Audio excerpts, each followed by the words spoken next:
Hola a todos, bienvenidos al resumen semanal número 3. Antes de empezar con las noticias, queremos agradecerles a todos por el buen recibimiento de la semana pasada y la buena onda que nos transmitieron para seguir laburando. Fueron genial todos los comentarios, awards de Reddit e incluso los genios que nos pagaron unos cafecitos. Mil gracias, che. Bueno, prepárense, porque si la semana pasada fue intensa, esta semana les va a hacer parecer como si hubieran sido noticias de Noruega. Acá vamos. Ni siquiera tuvimos que esperar al lunes para los platos fuertes, porque el domingo ya teníamos adelanto de lo que se venía. Un grupo de vecinos golpeó violentamente a policías retirados por intentar robar una oveja.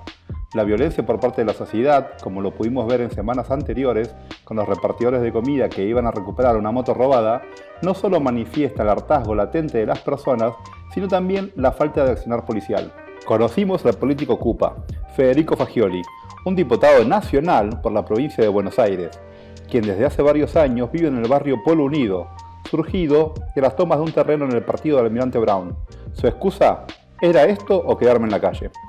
Comenzó lo que llamaríamos paro de policías de la provincia de Buenos Aires, tema que se va a llevar gran parte de la atención de la semana. El intendente de La Plata alertó sobre un intento de expropiación de la República de los Niños por parte del gobierno nacional, el cual además intenta cambiar el nombre a República de las Infancias. En un acto mafioso propio de una narconovela colombiana, vemos como desde una moto balean una de las casas del hijo de Lázaro Báez, días antes de que finalmente saliera de la cárcel, pero no nos adelantemos porque esto también daría de qué hablar en la semana. Llega el lunes y empezamos a bailar. Finalmente le concedieron el arresto domiciliario a Lázaro, después de que se negó a pagar la fianza que le habían puesto hace unos meses, incluso después de que se negó a pagar la fianza regateada a la mitad y en los términos que él quería, Lázaro estaba por salir de la cárcel. Para ese entonces nos preguntábamos en cuál de sus 1.412 propiedades iba a ir el ex cajero bancario. Pero no todas son malas noticias y después de 6 meses volverían los vuelos comerciales en octubre. Detuvieron a un funcionario nacional por trasladar personas hacia las tomas de Mascardi. Se trata de Luis Pickelman, vicepresidente del Instituto Nacional de Asuntos Indígenas, quien se trasladaba en una camioneta del Poder Ejecutivo Nacional, no tenía seguro y su licencia de conducir estaba vencida. Como era de esperar, menos para el gobierno, luego de sancionar la ley de alquileres, salen a la luz aumentos en los precios de los mismos. Hay un video muy interesante de Tipito Enojado en el que cuenta cómo esto era obvio que iba a pasar, incluso antes de que pasara. Se los recomiendo. Lázaro no puede entrar a su casa de Aires de Pilar, en la cual debe expensas, ya que los vecinos del barrio impidieron el acceso de la camioneta del servicio penitenciario con manifestaciones. Algo similar había pasado unos meses atrás, cuando se dio a conocer el posible traslado. Finalmente, debería volver a la cárcel. Debemos lamentar otro femicidio, en este caso de una nena de 14 años llamada Ludmila. El reclamo de sus familiares provoca disturbios y quemas en las inmediaciones de la comisaría de Francisco Álvarez, partido de Moreno.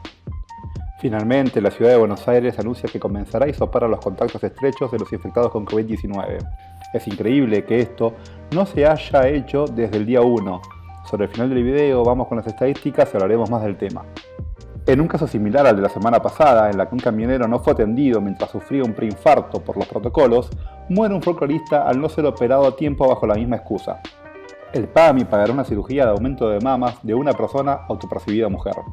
En su 50º aniversario, el grupo terrorista Montoneros junta firmas para reivindicar su movimiento. Y finalmente, el lunes llegaríamos a los 10.000 muertos por coronavirus. De nuevo, tengo que aclarar que todo esto pasó antes de que llegue el martes, que se lo resumo ahora. Siguen los reclamos policiales durante los cuales los efectivos se manifestaron en la residencia del gobernador Axel Kicillof, quien en un intento sin éxito de calmar las protestas anunciaría un aumento salarial, pero sin especificar montos ni porcentajes. Vuelven las noticias de Lázaro.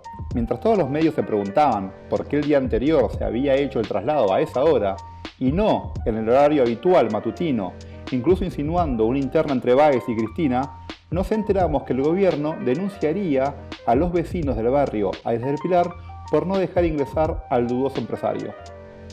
Por su parte, Baradel, en un comunicado de la CTA redactado en lenguaje inclusivo, acusa a la policía de intentar un golpe de Estado con sus protestas. Este no sería un caso aislado y veríamos como muchos líderes gremiales banalizarían el reclamo genuino de los bonaerenses, olvidando que los uniformados también son trabajadores, generalmente de clases bajas. En una interna que terminaría rompiendo la relación a finales de semana, el presidente pide que dejemos los momentos de esparcimiento social para más adelante, haciendo clara referencia a las aperturas de los bares y restaurantes de la capital. Finalmente saldríamos del noveno default nacional, pero a pesar de eso, las calificadoras de riesgo seguirían dando la calificación más baja a nuestro país. Llegaríamos al 500.000 de contagios, con uno de los niveles de testeos más bajos del mundo, y volveríamos a superar nuestro récord de contagiados, aunque sea por un caso más que la semana anterior. De todas formas, ese número sería nuevamente superado al día siguiente. Se ordena la disolución de la inmobiliaria RE/MAX, la cual opera a nivel internacional con un sistema de franquicias, lo cual, según la resolución, puede considerarse publicidad engañosa, aunque si siguieran con ese mismo razonamiento podrían cerrarse todas las franquicias internacionales del país. La Oficina de Migraciones sufre un ataque ransomware, a pesar de los anuncios oficiales de haberlo repelido satisfactoriamente. Se exige un pago de varios millones de dólares para no develar la información obtenida, el cual el gobierno se niega a pagar ya que no se habían vulnerado datos confidenciales. Con el mismo razonamiento no informa a los demás países de los daños del ataque. Finalmente, un día después, luego de no recibir el pago, los hackers revelan la información obtenida, dando cuenta que el Estado argentino había mentido respecto a lo que efectivamente se había logrado vulnerar. Brancatelli anuncia su apoyo a Lázaro Báez, afirmando que él estaría bancándolo en el country. Después de varios días de toma, se ordena el desalojamiento de los terrenos usurpados en el barrio Guernica. Pasamos al miércoles. Arrancamos el día con un ataque de una bomba molotov en la residencia presidencial. En cualquier otro país, creo que de esto ni nos hubiéramos enterado, y de hacerlo, hubiera ocupado el prime time de todos los noticieros. Acá, el atacante fue declarado inimputable y a otra cosa. Como si fuera poca la presión fiscal para con las empresas y empleados, el gobierno, en conjunto con la CGT, analiza una suba de los aportes patronales y de los descuentos que se hacen a los asalariados. Lo recaudado iría a las prepagas y obra social, que, no se olviden, son manejadas por los sindicatos.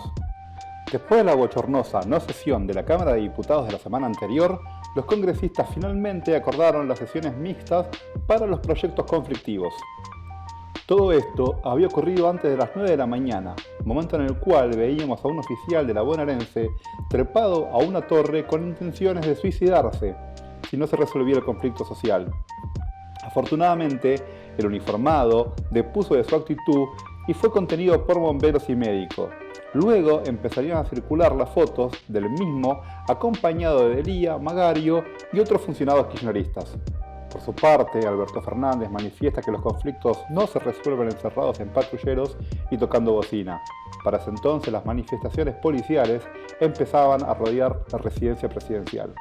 La CGT y la CTA expresan el apoyo al gobierno bonaerense en detrimento del reclamo salarial policial, mientras que por su parte Juan Grabois convoca a una marcha por la paz y la democracia en las inmediaciones de la Quinta de Olivos. Lejos de ser pacífica, la marcha provocaría algunos incidentes con los miembros de la policía y el referente peronista terminaría cancelando la convocatoria. Mientras todo esto sucedía en el AMBA y algunas ciudades del interior de la provincia de Buenos Aires, productores del norte se empiezan a manifestar reclamando que vuelva la libre circulación entre las provincias, derecho garantizado en la Constitución Nacional. En sus protestas, los policías manifiestan que tienen órdenes de no perseguir a motochorros para no dañar los patrulleros. Se suman las manifestaciones de los vecinos de Belgrano, donde se rumorea que podría cumplir su prisión domiciliaria Lázaro Báez. En una de las noticias más graves de la semana, el presidente anunciaba un DNU con la quita de un punto porcentual de la coparticipación que recibe la ciudad de Buenos Aires, es decir, cerca del 33% de los ingresos coparticipables de la ciudad, para dárselos en cambio a la provincia de Buenos Aires, dejando de lado la inconstitucionalidad de la medida que solo beneficia a la provincia de Buenos Aires sin tener en cuenta el resto de las provincias. El presidente se la comunicó al jefe de gobierno de la ciudad de Buenos Aires por mensaje de texto un minuto antes de ser anunciada públicamente. Según las palabras de Horacio Rodríguez Larreta, el mensaje no fue respondido y la medida terminaría de dilapidar una relación que ya se había deteriorado hace algunas semanas. Los piqueteros anuncian que no apelarán el orden de desalojo de los terrenos de Guernica y el gobierno muestra su apoyo anunciando la reglamentación por decreto nuevamente de la reparación histórica de la agricultura familiar y una inversión de más de 12.000 millones de pesos para el sector. Mientras todo el mundo se preguntaba dónde está Bernie, el gobierno bonaerense se niega a dialogar con la policía. Es todo muy claro, negociaron con presos, pero no negocian con policías. Bernie se quedaría en su cargo. En Tucumán, la policía reprime a piedrazos a productores agropecuarios. El científico Maldacena anuncia que sería posible viajar en el tiempo. Lázaro es trasladado a un domicilio secreto. El Ejército Nacional tiene que borrar un tuit en el que honraba la memoria de 2 militares caídos en servicio por presiones de supuestos grupos de derechos humanos. Se relanza el Ahora 12 con 3 meses de gracia antes del primer pago. Cada una de estas noticias ya sería al menos alarmante en cualquier otro momento, pero quedan invisibilizadas por las medidas contraofensivas de grupos violentos que se empezaban a armar en La Plata, en apoyo a la gobernación. Más tarde se haría tendencia el hashtag MadMax. Acá pueden ver por qué.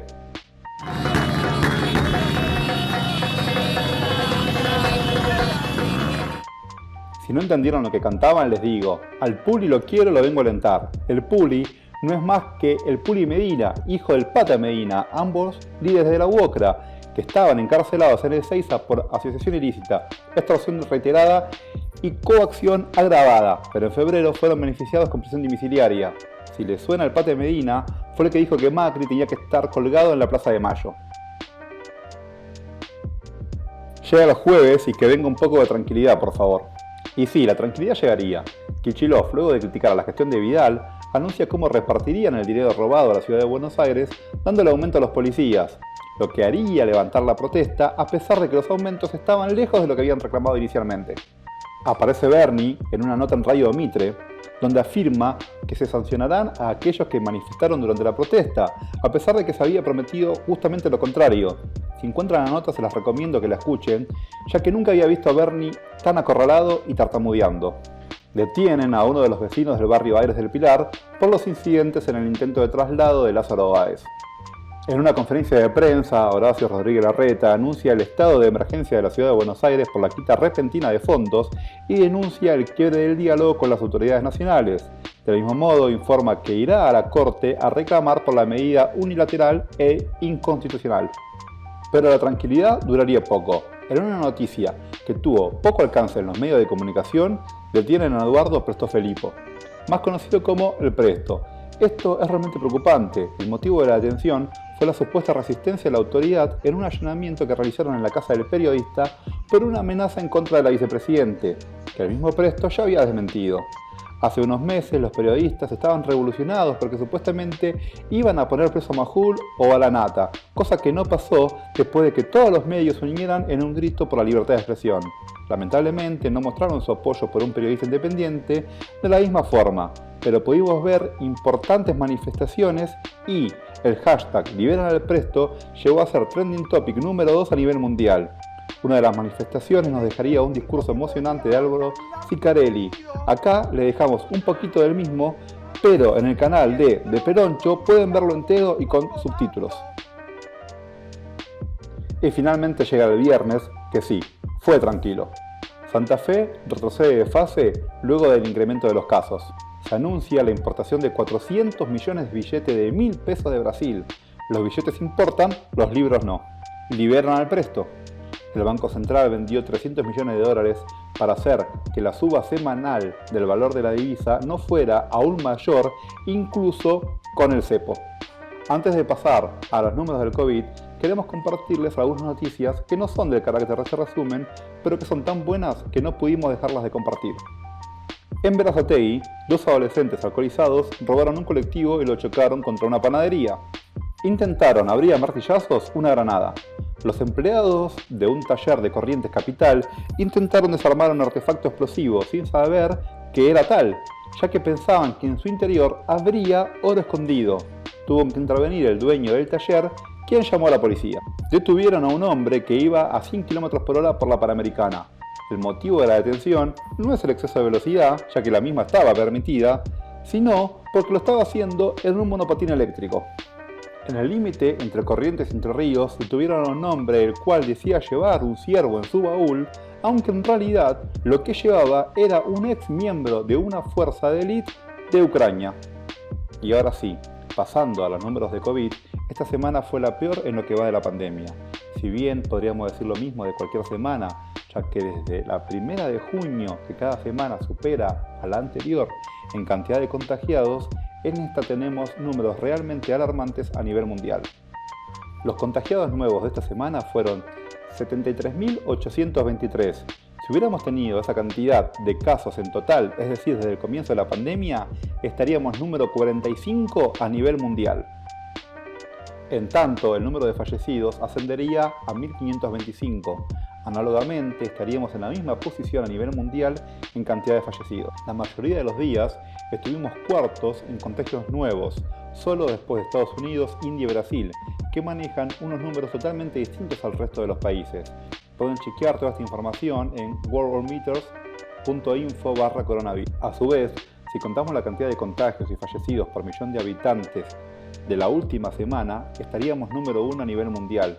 Esto también pueden chequearlo en ourworldindata.org. A nivel de casos en estado crítico, es decir, aquellos que están en terapia intensiva, nos encontramos quintos a nivel mundial, solo después de Estados Unidos, India, Brasil e Irán. Esto sin contar que las muertes son informadas muy posteriormente después de ocurrida, según lo reconoció el mismo presidente, y que estamos número 127 a nivel mundial en los test por cada millón de habitantes. Bueno, esto fue el resumen semanal número 3, correspondiente a la segunda semana de septiembre de 2020. Nuevamente queremos agradecer a todos por la buena onda y comentarios que recibimos en la última edición. Si alguno quiere hacernos alguna donación, les dejamos el link del cafecito en la descripción para que puedan hacerlo. Y ya saben qué hacer, compartan, comenten, suscríbanse, que todo eso nos motiva aún más a seguir. ¡Chao!